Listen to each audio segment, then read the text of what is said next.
तो कल हम लोगों ने टेंसेस के बारे में डिस्कस किया था, आज हमें एक्टिवाइज और पैसिवाइज के विषय में डिस्कस करना है। एक्टिवाइज को हिंदी में क्या कहते हैं? एक्टिवाइज को क्या कहते हैं? कर्तृवाच्य। कर्तृवाच्य को का क्या मतलब कहलाया? कर्ता प्रधान वाक्य, यही मतलब है। यानी ऐसे सेंटेंसेस जिनमें कर्ता प्रमुख होता है, ठीक है, अर्थात वो सब्जेक्ट से शुरू होते हैं, वो आपके क्या कहलाएंगे? कर्तृवाच्य। इसका मतलब ये कहलाया कि जो टेंस के अकॉर्डिंग जितने भी सेंटेंसेस बनते हैं वो सब के सब कर्तृवाच्य कहलाए, ठीक है। कर्तृवाच्य का आशय है कि आपका इसमें सब्जेक्ट होता होगा, है ना, इसके बाद हेल्पिंग वर्ब होगी, फिर आपकी वर्ब होगी। कैसी वर्ब होगी? हेल्पिंग वर्ब के अकॉर्डिंग। अगर helping verb is are am है तो वर्ब में आईएनजी ही लगेगा। अगर पास्ट कंटिन्यूअस का सेंटेंस है तो वाज वर्ब के साथ आईएनजी ही लगेगा। अगर प्रेजेंट परफेक्ट का सेंटेंस है तो हैज बीन हैज हैव के साथ वर्ब की थर्ड फॉर्म ही लगेगी। इसके बाद ऑब्जेक्ट होगा, इसके बाद ईटीसी होगी, करेक्ट। दूसरा होता है आपका पैसिवाइज। पैसिव का हिंदी क्या होती है बेटा? कर्मवाच्य, बिल्कुल सही। क्या होगा? कर्मवाच्य। कर्मवाच्य का क्या मतलब कहलाया? कर्म प्रधान वाक्य। इसमें कर्म की प्रधानता होगी, कर्म प्रधान वाक्य, ठीक है।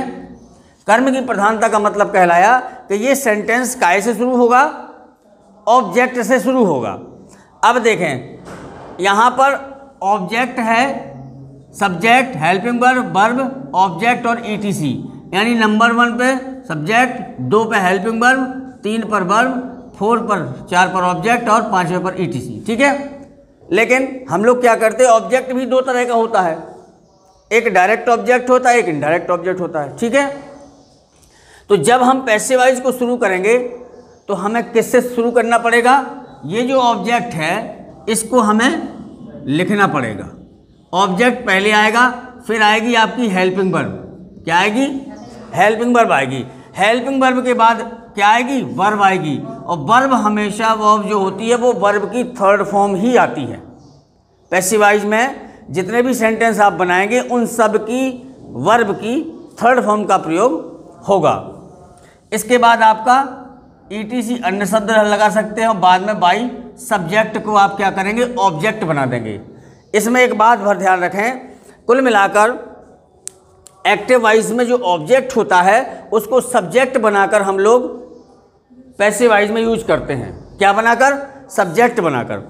और जो आपके एक्टिवाइज में सब्जेक्ट होता है उसको हम पैसिवाइज में ऑब्जेक्ट बनाकर पीछे ले जाते हैं।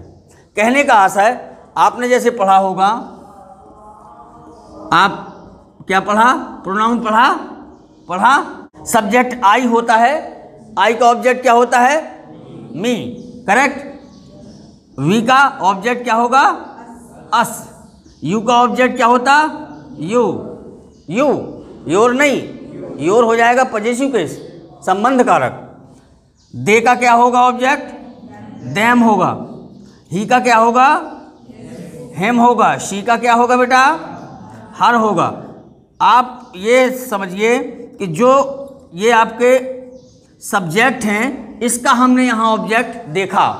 इसका मतलब ये हुआ कि अगर आई एक्टिवाइज में यहाँ सब्जेक्ट के रूप में है तो ये इधर आई का ऑब्जेक्ट बनेगा मी, तो जो पैसिवाइज में वाक्य के अंत में पहुँच जाएगा। एक एग्जाम्पल के माध्यम से पहले से देख लेते हैं, फिर आगे इसको देखते हैं। जैसे sorry say something. The work is done by me. No, at first I will give you the example of activize. After that we will convert it into passivize. Correct? जैसे देखें, I shall give you this pen. मैं तुम्हें ये pen दूंगा। इसमें खास बात ये गौर करने की है कि जब भी आप ऑब्जेक्ट उठाएं, ऑब्जेक्ट हमेशा वर्ब के बाद का उठाएं। देखें, सब्जेक्ट शैल क्या है? मॉडल हेल्पिंग वर्ब है। इसके बाद हेल्पिंग वर्ब के बाद क्या दिया? वर्ब दिया है। तो वर्ब के बाद जो भी वर्ड दिया हो उसी को आप ऑब्जेक्ट को उठाएं। कुल मिलाकर वर्ब के बाद के तत्काल बाद वाला। ये नहीं कि आपने सोचा कि 2 प्रकार के जो ऑब्जेक्ट हैं, निर्जीव सजीव है, डायरेक्ट और इनडायरेक्ट दिया हुआ है, आपने उसके बाद वाला भी आप उठा सकते हो, ठीक है। जैसे दिस पेन को भी आप उठा सकते हो ना। लेकिन ये उस समय प्रॉब्लम होगी कि जब पता चला कि केवल सिंगल ऑब्जेक्ट दिया है, केवल डायरेक्ट दिया पूरे सेंटेंस में, इसके बाद उसने कॉम्प्लीमेंट दे दिया और आपने क्या किया, उस अदर वर्ड को उठा करके ऑब्जेक्ट बना दिया, तो वो गलत हो जाएगा, ठीक है। इसलिए हम ऑब्जेक्ट कहाँ का पकड़ें, हम ऑब्जेक्ट उठाएं तो वर्ब के तत्काल बाद वाला ऑब्जेक्ट उठाएं। तो आपने क्या किया, यू दिया, इसमें दिया है ऑब्जेक्ट, आप सब लोग समझ रहे हैं कि ये ऑब्जेक्ट है, तो हमें इसको क्या करना है, सब्जेक्ट बनाना है। अब ये यू का सब्जेक्ट क्या होता है, यू ही होता है। If there has been given me, then you will convert it into as a subject I, correct. If it is her, तो क्या कन्वर्ट करते हैं आप, हर का सब्जेक्ट बनाते शी, करेक्ट। बात समझ में आ गई, बिल्कुल सही। आपने यू उठाया, यू को आपने यहाँ लगाया, ठीक है। अब आपको पता है फ्यूचर इंडेफिनिट में सेल और विल के साथ में बी लगा देते हैं, इसके साथ थर्ड फॉर्म लगा देते हैं। तो you will be given this pen by I का ऑब्जेक्ट मी। अब देखें सर, हमने ये सब्जेक्ट था, इसको हमने क्या किया, ऑब्जेक्ट बना दिया।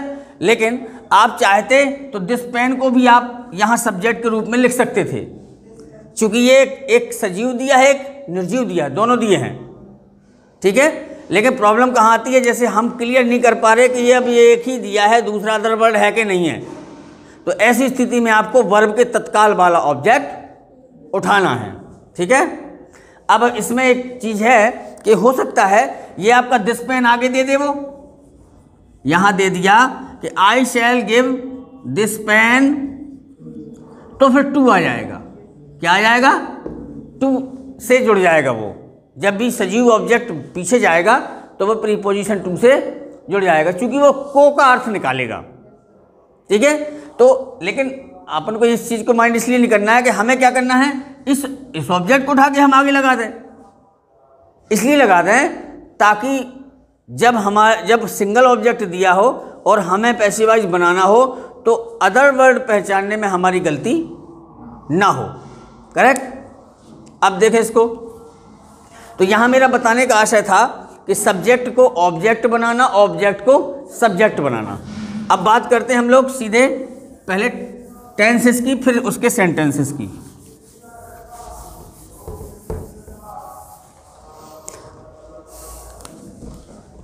अब टेंस का नाम नहीं लिखेंगे हम, केवल शॉर्ट में बताते जाएंगे, आपसे पूछते जाएंगे, ठीक है, बड़ा टाइम बहुत लगेगा। प्रेजेंट इंडेफिनिट होता है, उसकी हेल्पिंग वर्ब क्या होती है, S E S first form do does होती है, करेक्ट। जब एस या ई एस डू या डज, इसमें हिंदी भी समझते जाना है साथ में, जिसको ना समझ में आए उसमें लिखता भी जाएगा, ठीक है। आप ये मानिए कि जो एक्टिवाइज होता है उसकी टेंस के अकॉर्डिंग जो पहचान होती है हिंदी में वही अर्थ निकालते हैं। जो पैसिवाइज होता है, जब भी पैसिवाइज के नाम पे थर्ड फॉर्म का प्रयोग करते हैं तो इसका अर्थ निकलता है याजा, ईजा, एजा।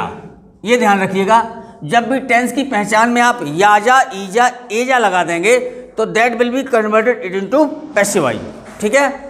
चलिए, S I S do S का हम जब दिया होगा सेंटेंस तो हिंदी अर्थ हम लोग क्या निकालेंगे, ता है, ती है, ते है, करेक्ट। लेकिन जब प्रेजेंट इंडेफिनिट का एक्टिवाइज में ये दिया होता है तब पैसिवाइज हमें बनाना होता है, तो उस समय हम क्या करते हैं, इसकी जगह क्या लगाते हैं, is are am third form. क्या लगाते हैं, is are am third form, correct. ये आप ध्यान रखें, ये दो पॉइंट हैं। पहला ये है कि हमेशा पैसिवाइज का सेंटेंस हमेशा ऑब्जेक्ट से शुरू होता है, ऑब्जेक्ट से शुरू होता है। नंबर दो, हमेशा वर्ब की थर्ड फॉर्म आती है, हमेशा B3 आती है। ये दो पॉइंट समझ लो, ये हमेशा ध्यान रखना है कि हमेशा ऑब्जेक्ट से शुरू होगा और हमेशा वर्ब की थर्ड फॉर्म का प्रयोग होगा। Come to the point. अब देखें, अगर प्रेजेंट इंडेफिनिट का सेंटेंस दिया है, S I S do S दिया है, तो ता है, ती है निकाला हमने अर्थ, उसका पैसिवाइज में हम लोग इसको हटा करके एस डू एड एच को हटा करके क्या लगाते हैं पैसिवाइज में? Third form. तो इसकी हिंदी क्या निकालेंगे? इसको लगा दीजिए, ताहे के पहले लगा दो या जा। या जाता है, ई जाती है, ए जाते हैं। मैंने कहा कि I give you a pen, मैं तुम्हें एक पेन देता हूं और मैं कह दूं a pen is given to you, तो एक पेन तुम्हें दिया जाता है। करेक्ट। तो अब दूसरा देखें, अगर वही प्रेजेंट कॉन्टिन्यूअस दिया है तो इसमें आप क्या लगाते हो? टेंस में इज आर एम के साथ थर्ड फॉर्म क्या लगाते हो? सॉरी, इज आर एम के साथ आईएनजी। अब अगर प्रेजेंट कॉन्टिन्यूअस टेंस दिया है, सेंटेंस दिया है, तो आप लगाते हो इज आर एम, वर्ब में आईएनजी लगाते हो। लेकिन जब इसका पैसिवाइज बनाएंगे तो क्या लगाएंगे? इज आर एम के साथ बीइंग लगाओगे। आप क्या लगाओगे? बीइंग लगाओगे। तो आपको पता है कि इसके साथ हमेशा वर्ब की थर्ड फॉर्म आती है। अब हिंदी निकाल लो। मैंने कहा कि he is giving you a pen, he is giving you a pen, वह तुम्हें पेन दे रहा है। अगर ऐसा हो जाएगा a pen is being given to you, तो क्या हो जाएगा? पेन तुम्हें दिया जा रहा है। लग गया या जा रहा है, या जा रहा है, रही है, ई जा रही है, रहे हैं, ए जा। करेक्ट। अब आइए प्रेजेंट परफेक्ट पर। प्रेजेंट परफेक्ट में आपने देखा कौन सी हेल्पिंग वर्ब लगाते हैं? टेंस में हैज है प्लस थर्ड फॉर्म, यानी जब आप टेंस बनाते हो प्रेजेंट परफेक्ट तो हैज है प्लस थर्ड फॉर्म निकालते हो, जिसकी हिंदी क्या निकालते हो? चुका है, चुकी है, चुके हैं, या है, यही है, ए है। करेक्ट। लेकिन जब इस टेंस का पैसिवाइज बनाते हैं हम लोग तो हैज है थर्ड फॉर्म की जगह क्या लगाते पैसिवाइज में? Has been, have been plus verb की थर्ड फॉर्म तो आनी आना है। Correct. Has been, have been. अब अगर हैज बीन, हैव बीन का लगा हुआ सेंटेंस आपके सामने दिया है, तब आप उसका हिंदी क्या निकालोगे? या जा लगा दो। जैसे I have given you this book, मैंने आपको यह किताब दी है। अब मैं कह दूं this book has been given to you, तो यह किताब तुम्हें दी जा चुकी है या दी गई है, या गया है, ई गई है, ये गए हैं। अब उसमें जा नहीं आएगा। जब आपका ये या है, ई है वाला वर्ड जहाँ भी मिलता है तो उसमें या जाता ता नहीं लगता, फिर या जा नहीं लगेगा। फिर या गया है, ई गई है, ए गए हैं, यानी किसी दूसरे के द्वारा कार्य किया। ठीक है। अब प्रेजेंट परफेक्ट कंटिन्यूअस, ठीक है, प्रेजेंट परफेक्ट कंटिन्यूअस में आपका हैज बीन, हैव बीन लगा होता है और नहीं आईएनजी लगा होता है वर्ब में, और सिंस या फॉर आप लगाते हो, तब अर्थ क्या निकालते हो? रहा है, रही है, रहे हैं, समय दिया रहता है, लेकिन इसका पैसिवाइज नहीं बनता है। अब आइए पास्ट इंडेफिनिट। पास्ट इंडेफिनिट में बेटा क्या दिया रहता है? पास्ट इंडेफिनिट में आपने सेकेंड फॉर्म या डेड लगी होती है। पास्ट इंडेफिनिट में आपका जो एक्टिवाइज होता है, जो टेंस होता है, उसमें सेकेंड फॉर्म या डेड दिया रहता है। आई रोट अ लेटर, है ना, तब हम अर्थ निकालते हैं ताथा तीथी तेथे आ ई ए, यानी सेकेंड फॉर्म या डेड जहाँ लगा होगा। I wrote a letter, wrote second form है, मैंने एक पत्र लिखा। ठीक है। जब इसका पैसिवाइज बनाना होता है, अर्थात सेकेंड फॉर्म या डेड जब सेंटेंस में दिया हो और पैसिवाइज बनाना हो, तो हम लोग क्या हेल्पिंग वर्ब लगाते हैं? आप लगाते हो वाज सिंगुलर के साथ, वर्ब प्लूरल के साथ, और हमेशा वर्ब की थर्ड फॉर्म तो आनी ही आनी है। ठीक है। लेकिन इसका अर्थ क्या निकलेगा?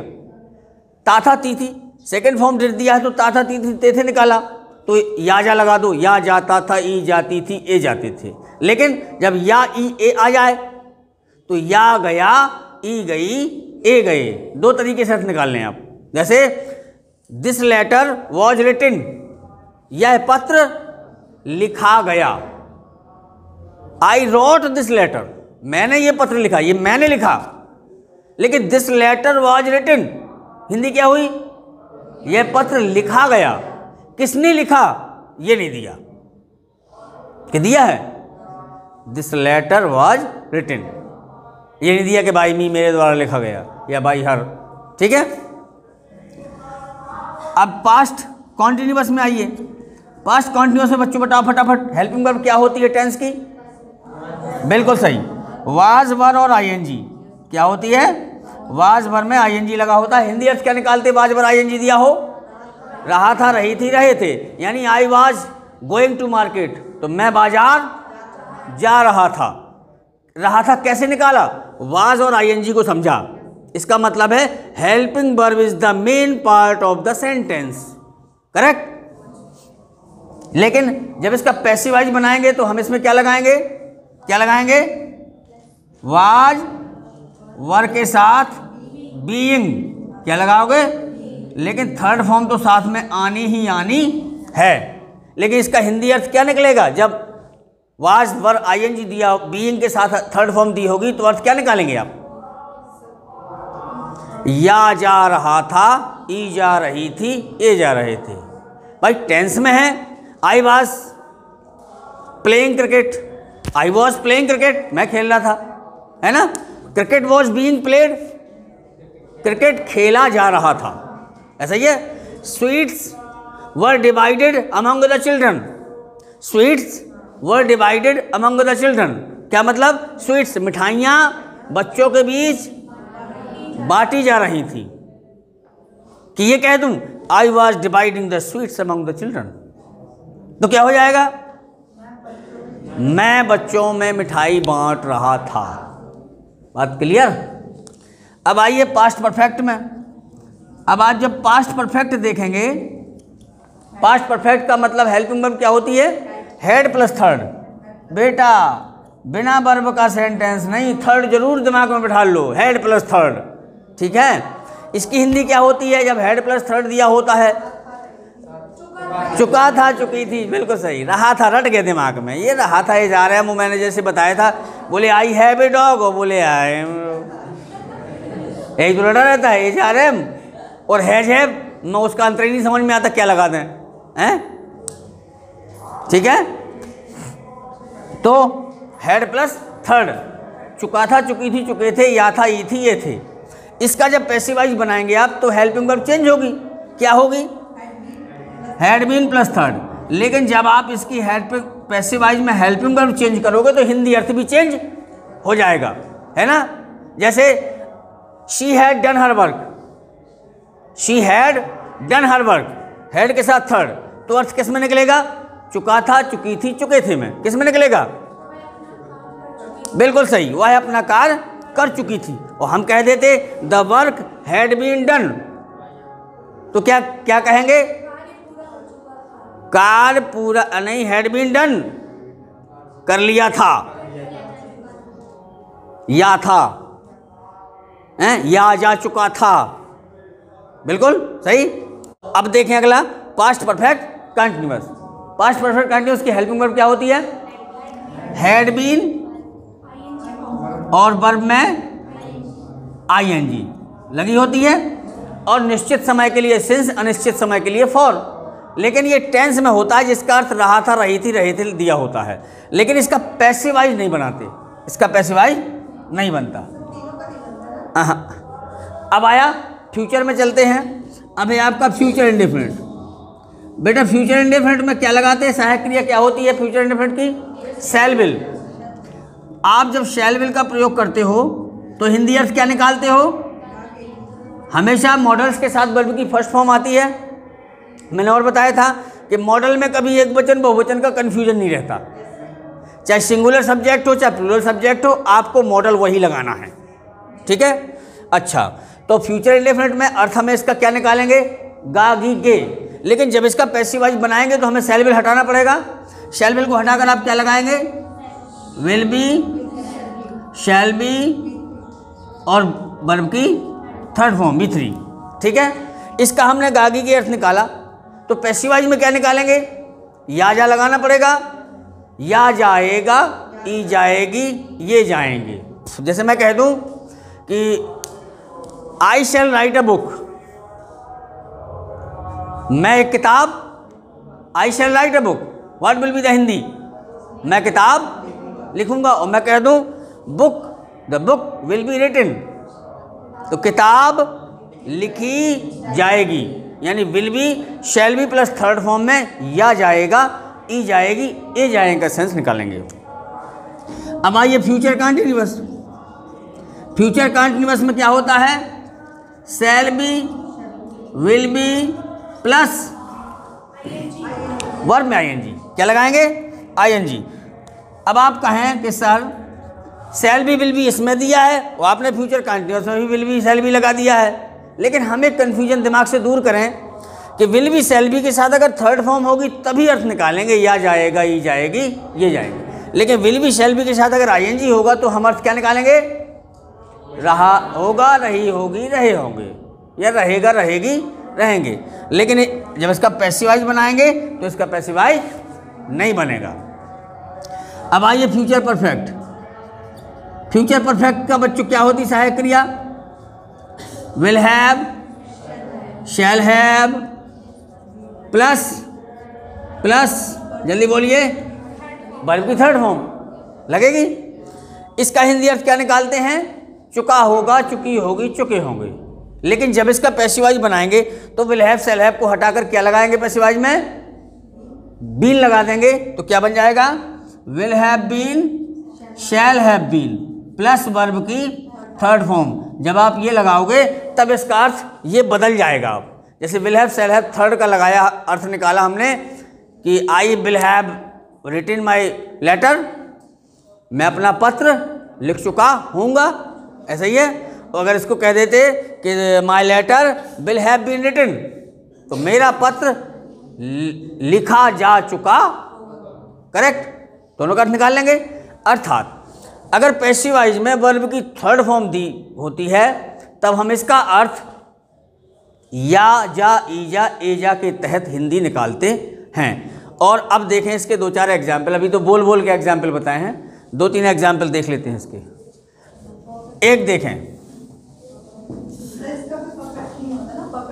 हाँ, इसका परफेक्ट कंटिन्यूअस नहीं होता है। परफेक्ट फ्यूचर परफेक्ट कॉन्टिन्यूअस जिसमें will have been shall have been लगाते हो, इसका पैसिवाइज नहीं बनता है बिल्कुल। अब देखें, जैसे कहें कि he was giving me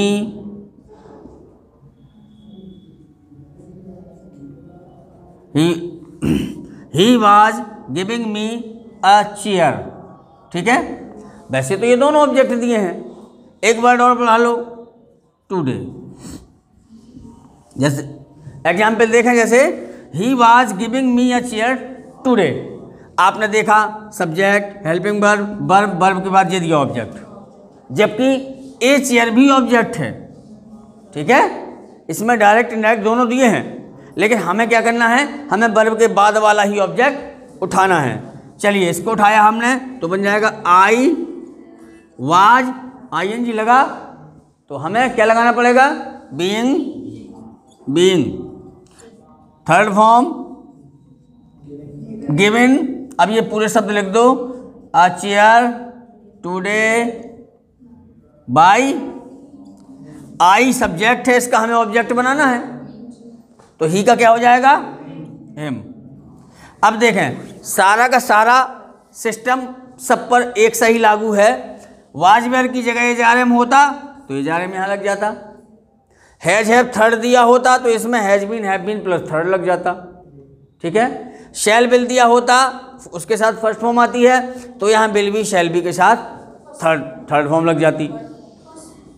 shell will के साथ वर्ब की फर्स्ट फॉर्म आती है, यही तो बता रहा हूँ फ्यूचर इंडेफिनिट। लेकिन जब इसका passivise will be shall B लगाते हैं आप तो वर्ब की थर्ड फॉर्म हो जाती है, यही तो कह रहा हूँ। ठीक है, तो ये इस तरीके से आपके जनरल पैसिवाइज हैं। ठीक है, कल हम लोग इसका इंट्रोगेटिव और इम्परेटिव दोनों देखेंगे। ठीक है, तो चलिए मिलते हैं नेक्स्ट वीडियो में। नमस्कार।